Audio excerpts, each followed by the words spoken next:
এইখানে এই মঞ্চে দাঁড়িয়ে আমি বলেছিলাম, আপনাদের এরকম হাজার হাজার মানুষের সামনে আমি বলেছিলাম, বিএনপি যদি সরকার গঠন করতে সক্ষম হয় তাহলে আমরা দেশের কৃষক ভাইদের পাশে দাঁড়াবো এবং কৃষক ভাইদেরকে, মা বোনদেরকে যেমন ফ্যামিলি কার্ড দেব, কৃষক ভাইদেরকে আমরা কৃষক কার্ড পৌঁছে দেব।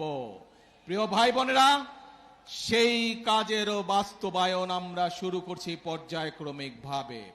শুধু তাই নয়, এই মঞ্চে দাঁড়িয়ে আমি আপনাদের সামনে বলেছিলাম, বাংলাদেশ জাতীয়তাবাদী দলের পরিকল্পনা ছিল আমরা যদি সরকার গঠনে সক্ষম হই তাহলে যে সকল কৃষক ভাইদের 10,000 টাকা পর্যন্ত কৃষি ঋণ আছে সেই কৃষি ঋণ সুদ সহ আমরা মওকুফ করব সরকার গঠন করলে।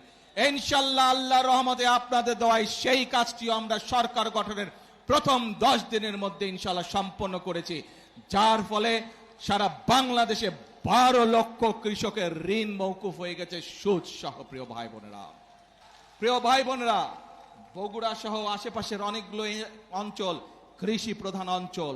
আমরা চাই আমাদের কৃষিজাত পণ্য দেশে যেমন থাকবে বিদেশেও রফতানি হবে। আমি এর মধ্যেই কাজ শুরু করেছি কিভাবে এই যে আমাদের এয়ারপোর্টটি আছে এখানে কার্গো প্লেন কিভাবে আসতে পারে এবং আমাদের উৎপাদিত কৃষিজাত পণ্য আমরা বিদেশে রফতানি করতে পারি। শুধু তাই নয় প্রিয় ভাই বোনেরা, ইনশাআল্লাহ শীঘ্র আমি কাজ শুরু করব কিভাবে যে বগুড়া বিশ্ববিদ্যালয় সেখানে কৃষি প্রকৌশলী সহ চিকিৎসা এই বিষয়গুলোকে কিভাবে আমরা এখানে ইনক্লুড করে বিশ্ববিদ্যালয়ের কাজ শুরু করতে পারি। শীঘ্র ইনশাআল্লাহ সেই কাজ শুরু করব।